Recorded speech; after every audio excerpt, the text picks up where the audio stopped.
अगर जिस व्यक्ति ने गुनाह किया है उसको अपने गुनाह का एहसास ही नहीं है, पछतावा ही नहीं है, तो दया शब्द पर इसका कोई अधिकार नहीं। जिसको गुनाह कर अगर पछतावा नहीं होता है उसको दया का कोई अधिकार नहीं है। दया का अधिकार उसी को बनता है जो अपने कृत्य को से पछतावा करता है। आश्वस्त करना। मान्यवर, एक आया कि दया की याचिका मामले में थर्ड पार्टी को अधिकार देना चाहिए। मैं बिल्कुल खिलाफ। अगर जिस व्यक्ति ने गुनाह किया है उसको अपने गुनाह का एहसास ही नहीं है, पछतावा ही नहीं है, तो दया शब्द पर इसका कोई अधिकार नहीं। जिसको गुनाह कर अगर पछतावा नहीं होता है उसको दया का कोई अधिकार नहीं है। दया का अधिकार उसी का बनता है जो बाद में बोले हरसिमरत बहन, मैं समझ रहा हूं आप क्या कहना चाहते हैं। दया का अधिकार उसी को बनता है जो अपने कृत्य को से पछतावा करता है। कोई व्यक्ति आतंकवादी कृत्य करेगा और जेल में जाएगा और फिर कहेगा कि मैं तो नहीं मांगता, मेरी मन स्वीकारने के लिए तैयार नहीं है, मैंने कृत्य किया, और इस पर दया की जाए, मैं सहमत नहीं हूं साहब। ऐसा है कभी नीति रखी और आतंकवाद की व्याख्या ही नहीं थी। कुछ सांसदों ने, मैं बाद में जवाब देता हूं, कहा है कि यूएपीए में है, मगर जहां उनके प्रभाव वाली सरकारें थी वहां यूएपीए को लगाते नहीं थे। आतंकवादी कृत्य कर सादे गुना की सजा में निकल जाते थे।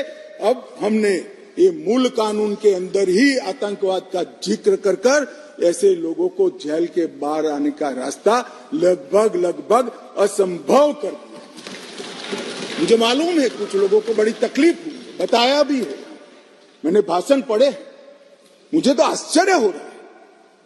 इस देश के कानून में आतंकवाद को रोकने की धारा है और इस सम्मानीय सदन का कोई व्यक्ति उसको मानव अधिकार के नाम से विरोध करे।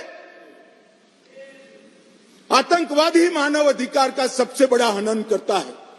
जो आतंकवाद फैलाता है, आतंकवादी कृत्य करता है, जिसका जो विक्टिम होता है, इसके मानव का अधिकार का हनन आतंकवादी कृत्य करने वाला व्यक्ति करता है और उसको कठोर से कठोर सजा मिलती है। और मैं तो आश्चर्यचकित, मैं यहां बैठा होता तो टोकता भी, रोकता भी, प्रयास भी करता कि इसको सदन के रिकॉर्ड का हिस्सा न बनने दिया। आप एक्सपोज हो रहे हो, मगर मैं था नहीं, मैंने पढ़ा।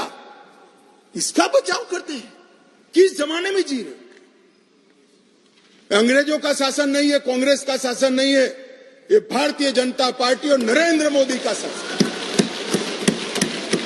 यहां पर आतंकवाद को बचाने की कोई दलीलें काम में नहीं ली जाएगी, परंतु इसके दुरुपयोग न हो इसके लिए इसकी व्याख्या भी हमने बड़ी स्पष्ट की है। मान्यवर, इसकी व्याख्या की है, क्या की है? जो कोई भारत की एकता, अखंडता, संप्रभुता, सुरक्षा और आर्थिक सुरक्षा की प्रभुता को खतरे में डालता है और किसी भी वर्ग में आतंक फैलाने का प्रयास करता है, आइदर और साइड से, उसको आतंकवादी घटना कहा जाएगा।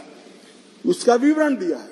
डायनामाइट, विस्फोटक पदार्थ, जहरीले गैस, न्यूक्लियर का उपयोग, ऐसी घटनाओं में जब कोई भी मृत्यु होती है तो ये घटना करने वाला आतंकवादी कृत्य में लिप्त माना जाएगा। अब इसमें कहां दुरुपयोग की गुंजाइश है?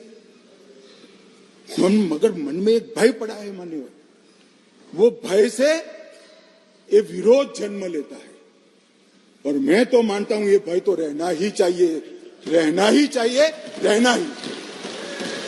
जो आतंकवादी कृत्य करते हैं उनके प्रति कोई दया भाव नहीं होना चाहिए। कठोर से कठोर इनके लिए कानून का प्रावधान होना चाहिए।